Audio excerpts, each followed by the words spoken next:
അക്കാഡമിയിലേക്ക് എല്ലാവർക്കും ഒരിക്കൽ കൂടി സ്വാഗതം. PSC പരീക്ഷ എഴുതുന്ന ഉദ്യോഗാർത്ഥികളെ സംബന്ധിച്ചിടത്തോളം അഭിമുഖം വളരെ പ്രധാനപ്പെട്ട ഒരു കാര്യമാണ്. അപ്പോൾ അഭിമുഖത്തിന് ഒരു പ്രത്യേക മാർക്ക് നിശ്ചയിച്ചിട്ടുണ്ട്.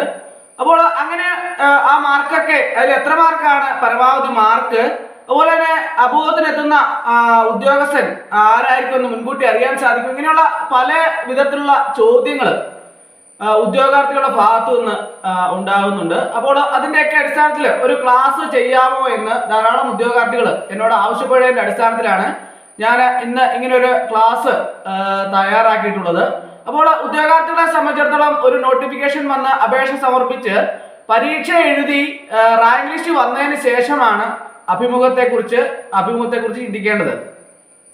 അപ്പോൾ അഭിമുഖത്തിന് വേണ്ടി ഹാജരാകുന്ന ഉദ്യോഗാർത്ഥികളെ സംബന്ധിച്ചിടത്തോളം അവർക്ക് ലഭിക്കുന്ന പരമാവധി മാർക്ക് എന്ന് പറയുന്നത് 10ആണ്. 20 മാർക്കാണ് അഭിമുഖത്തിന് വേണ്ടി ഉള്ളത്.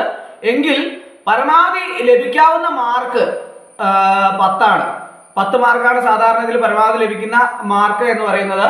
അപ്പോൾ മറ്റ് സ്വാധീനങ്ങൾ രാഷ്ട്രീയ ഇടപെടലുകളൊക്കെ ഉണ്ടെങ്കിൽ 14 മാർക്ക് വരെയൊക്കെ നൽകാറുണ്ട് എന്നൊക്കെ പത്രമാധ്യമങ്ങളിൽ കൂടെയൊക്കെ കാണാറുണ്ട്. പക്ഷെ അതൊന്നും അത്ര വിശ്വസനീയമായിട്ട് എനിക്ക് തോന്നിയിട്ടില്ല. വളരെയധികം സൂക്ഷ്മതയോടുകൂടിയും വളരെ അധികം കൃത്യതയോടുകൂടിയുമുള്ള, അതായത് പരസ്യമാക്കാതെയുള്ള രീതിയിലുള്ള കാര്യങ്ങളാണ് പൊതുവെ PSC ഇന്റർവ്യൂവിനെ സംബന്ധിച്ച് അല്ലെങ്കിൽ അഭിമുഖത്തെ സംബന്ധിച്ച് നടത്താറുള്ളത്. അതുകൊണ്ട് തന്നെ അങ്ങനെ ഒരു കാര്യങ്ങളെ കുറിച്ച് എനിക്ക് വ്യക്തമായിട്ടുള്ള ധാരണയില്ല. എങ്കിൽ പോലും PSC അഭിമുഖങ്ങളിലെ പരമാവധി മാർക്ക് 20ആണ് എന്നുള്ളതാണ് അറിയാൻ കഴിയുന്നത്. അതുപോലെ തന്നെ ഇതിൽ 65% മാർക്ക് വരെ നൽകാൻ പാടുള്ളൂ എന്നാണ് അറിയാൻ സാധിക്കുന്നത്. അഭിമുഖം നടത്തുന്ന PSC അംഗങ്ങൾ പൊതുവെ ഇടുന്ന മാർക്ക് 10ആണ്. എന്നാൽ രാഷ്ട്രീയ ഇടപെടലുകളിലോ മറ്റു തരത്തിലുള്ള സ്വാധീനങ്ങൾ ഉണ്ടെങ്കിൽ 14 മാർക്ക് വരെ നൽകാറുണ്ട് എന്ന് പൊതുവെ പറയാറുണ്ട്. പക്ഷെ അതിനെക്കുറിച്ചൊന്നും വ്യക്തമായ ധാരണയില്ല. ഇങ്ങനെ പൊതുവെ പത്രമാധ്യമങ്ങളിൽ കൂടിയൊക്കെ കാണാറുള്ള ഒരു കാര്യമാണ്. അതുപോലെ തന്നെ അഭിമുഖത്തിന് എത്തുന്ന ഉദ്യോഗസ്ഥനെ സംബന്ധിച്ച് മുൻകൂട്ടി അറിയാൻ സാധിക്കുമോ എന്നതിനെ കുറിച്ചൊക്കെ പല ഉദ്യോഗാർത്ഥികളും എന്നോട് ചോദിച്ചിട്ടുണ്ട്. അപ്പോൾ PSC അഭിമുഖത്തിന് ആരാണ് എത്തുന്നതെന്ന് ഉദ്യോഗാർത്ഥികൾക്ക് മുൻകൂട്ടി അറിയാൻ പാടില്ല എന്നുള്ളതാണ് പ്രധാനപ്പെട്ട ഒരു കാര്യം. അതുപോലെ തന്നെ അഭിമുഖത്തിൽ എത്തുന്ന അംഗങ്ങൾ താമസിക്കുന്ന മുറി ബുക്ക് ചെയ്യുന്നത് പോലും പേര് വെളിപ്പെടുത്താതെ PSC അംഗം എന്ന പേരിലാകും. അപ്പോൾ അത്രയധികം ഗൗരവം ആ കാര്യങ്ങളിൽ അഭിമുഖത്തിൽ പ്രത്യേകമായിട്ട് പുലർത്താൻ വേണ്ടിയിട്ട് PSC വളരെയധികം ശ്രദ്ധിക്കാറുണ്ട്. അപ്പോൾ ഉദ്യോഗാർത്ഥികളെ സംബന്ധിച്ചിടത്തോളം PSC അഭിമുഖത്തിൽ എത്ര മാർക്കാണ് ലഭിക്കുന്നത് അതിന്റെ അടിസ്ഥാനത്തിലാണ് മുമ്പോട്ടുള്ള ജോലിയുടെ കാര്യങ്ങളെ കുറിച്ചൊക്കെ തന്നെയുള്ള തീരുമാനങ്ങളിലേക്ക് എത്താൻ സഹായിക്കുന്നത്. അതുകൊണ്ട് തന്നെ അഭിമുഖം അല്ലെങ്കിൽ ഇന്റർവ്യൂ എന്ന് പറയുന്നത് വളരെയധികം പ്രധാനപ്പെട്ട ഒരു കാര്യമാണ്.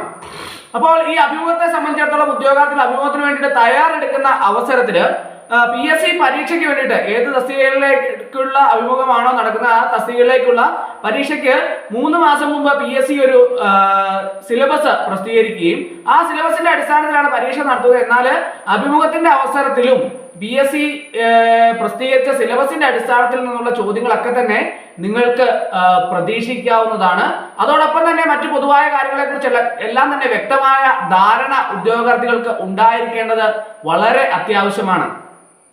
ഒരു ഇന്റർവ്യൂവിന് പോകുന്ന അവസരത്തിൽ ഉദ്യോഗാർത്ഥികൾ എല്ലാ കാര്യങ്ങളെ കുറിച്ചും വ്യക്തമായ ധാരണയോടുകൂടി തന്നെ വേണം പോകാൻ. പൊതുവായ കാര്യങ്ങൾ, നമ്മുടെ രാജ്യത്ത് നടക്കുന്ന പൊതുവായ കാര്യങ്ങളെ കുറിച്ചും അതുപോലെ തന്നെ നമ്മൾ ജോലിക്ക് കയറാൻ പോകുന്ന ജോലിയെക്കുറിച്ചും അത് എന്ത് ജോലിയാണ്, ആ ജോലിയുടെ സ്വഭാവം എന്തൊക്കെയാണ്, അല്ലെങ്കിൽ ആ ജോലി ചെയ്യുമ്പോൾ പാലിക്കേണ്ട കാര്യങ്ങൾ എന്തൊക്കെയാണ്, ഇങ്ങനെയുള്ള കാര്യങ്ങളെ കുറിച്ചൊക്കെ തന്നെ ഉദ്യോഗാർത്ഥികൾക്ക് വ്യക്തമായ ധാരണ ഉണ്ടെങ്കിൽ മാത്രമേ ഇന്റർവ്യൂവിന് പരമാവധി മാർക്ക് അല്ലെങ്കിൽ ഏറ്റവും ടോപ്പ് മാർക്ക് സ്കോർ ചെയ്യാൻ സാധിക്കുകയുള്ളൂ.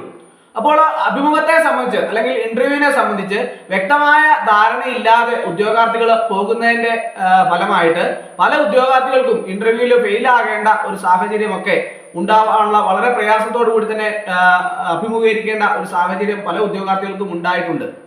അപ്പോൾ അങ്ങനെ വരുമ്പോൾ ഉദ്യോഗാർത്ഥികളെ സംബന്ധിച്ചിടത്തോളം അവർക്ക് എന്താണ് അഭിമുഖം, PSC അഭിമുഖം എന്താണ്, അഭിമുഖത്തിൽ ലഭിക്കുന്ന പരമാവധി മാർക്ക് എന്താണ്, അഭിമുഖത്തിൽ എങ്ങനെയാണ് നമ്മൾ പ്രിപ്പയർ ചെയ്യേണ്ടത്, ഇങ്ങനെയുള്ള കാര്യങ്ങളെ കുറിച്ചൊക്കെ തന്നെ വ്യക്തമായിട്ടുള്ള ധാരണ ഉണ്ടെങ്കിൽ മാത്രമേ അതിനെ നമുക്ക് വളരെ ഈസി ആയിട്ട് ഫേസ് ചെയ്ത് അതിനെ നമുക്ക് ഓവർകം ചെയ്യാൻ സാധിക്കുകയുള്ളൂ. അപ്പോൾ ഉദ്യോഗാർത്ഥികൾക്കെല്ലാം തന്നെ ഇന്നത്തെ ക്ലാസ് വളരെയധികം പ്രയോജനപ്രദമായിരുന്നു എന്ന് ഞാൻ വിശ്വസിക്കുന്നു. എല്ലാവർക്കും ഒരിക്കൽ കൂടി എന്ന് പറഞ്ഞു നിർത്തട്ടെ. നന്ദി, നമസ്കാരം.